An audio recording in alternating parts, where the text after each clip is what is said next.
সজাগ নাই হবে আমি যদি সেদেলি বেদেলি হয়ে যাবো হলে কিন্তু কেবলমাত্র আশাকের প্রতিনিধি হালা করি হলেছে হামিকের প্রাপ্য গেলে আমি আশ্বস্ত করে নাই পারবো হয়ে যাতে আর প্রদীপ দাসের নেতৃত্ব থেকে হামিকের আশা ইতিকে হয়ে যায় একজুট হইতে লাগি যাতে ওটাকে লাগি আদিবাসী বিজেপি সরকার হায় হায় बीजेपी सरकार होशियार तोहरेमान एक दूसरा से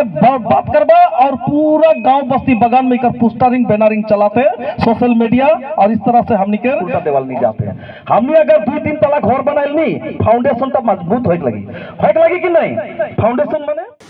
समग्र आदिवासी अध्यक्षित एलेका चाह बागिचा गाँवे भूए अंचলত আজি আমি বিজেপি বিৰোধী পোষ্টাৰিং কাৰ্যসূচী ৰূপায়ণ কৰি আহিছোঁ আৰু এই বিজেপি বিৰোধী পোষ্টাৰিং কাৰ্যসূচী ৰূপায়ণ কৰাৰ মূলতে হ'ল যে আদিবাসীসকলৰ যিবিলাক দীৰ্ঘদিনীয়া দাবী জনজাতিকৰণৰ মৰ্যাদাই হওক জাতিগত প্ৰমাণপত্ৰ নিজৰ জাতিৰ ওৰাং মুণ্ডা খাৰিয়া চাউতাল গড় ভূমি নামেৰে প্ৰদান কৰাই হওক চাহ শ্ৰমিকৰ দৈনিক মজুৰি 551 টকালৈ বৃদ্ধিয়ে হওক বা আদিবাসীসকলৰ ভূমি পাট্টাই হওক এই দাবীবিলাক যদি অতি শীঘ্ৰে বিজেপি চৰকাৰে যদি এই লোকসভা নিৰ্বাচনৰ পূৰ্বে যদি দাবীসমূহ পূৰণ নকৰে তেতিয়াহ'লে কিন্তু সমগ্ৰ অসমৰ সমগ্ৰ চাহ বাগিচা প্ৰত্যেকখন এলেকাত এনেধৰণৰ বিজেপি বিৰোধী পোষ্টাৰিং কাৰ্যসূচী আমি কৰিয়ে থাকিম অব্যাহতই থাকিব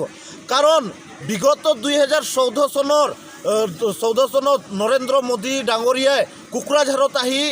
টেটু ফালি কৈছিলে যে অসমত বসবাস কৰা আদিবাসী লোকসকলক 100 দিনৰ ভিতৰত জনজাতিকৰণৰ মৰ্যাদা প্ৰদান কৰিম 2019 চনৰ 16তম আদিবাসী মহাসভা এই বৰধুমচাৰ ভূমিতে অনুষ্ঠিত হৈছিল সেই সময়ত স্বাস্থ্য মন্ত্ৰী বৰ্তমান অসমৰ মুখ্যমন্ত্ৰী ডক্টৰ হিমন্ত বিশ্ব শৰ্মা ডাঙৰীয়াই আহি প্ৰায় 2 লাখ জনগণৰ আগতে প্ৰতিশ্ৰুতি দিছিল যে আদিবাসীসকলৰ জনজাতিকৰণৰ কামটো 90% হৈ আহিলে কেৱল মাত্ৰ 10% আছে কিন্তু আজিৰ তাৰিখলৈকে 2024 চন পাই গ'ল আজিৰ তাৰিখলৈকে 10% কামটো কিয় হোৱা নাই রাজনৈতিকভাবে সজাগ নাই হবে আমি যদি সেদেলি বেদেলি হয়ে যাবো হলে কিন্তু কেবলমাত্র আশাকের প্রতিনিধি হালা করি হলেছে হামিকের প্রাপ্য গেলে আমি আশ্বস্ত করে নাই পারবো হয়ে যাতে আর প্রদীপ দাসের নেতৃত্ব থেকে হামিকের আশা ইতিকে হয়ে যায় একজুট হইতে লাগি যাতে ওটাকে লাগি আদিবাসী बीजेपी सरकार हाय हाय बीजेपी सरकार होशियार तोहरेमान एक दूसरा से बात करवा और पूरा गांव बस्ती बगान में कर पोस्टरिंग बैनरिंग चलाते सोशल मीडिया और इस तरह से हमने के उल्टा देवाल नहीं जाते हमने अगर 2-3 तला घर बनाइल नहीं फाउंडेशन तो मजबूत होइक लगी कि नहीं फाउंडेशन माने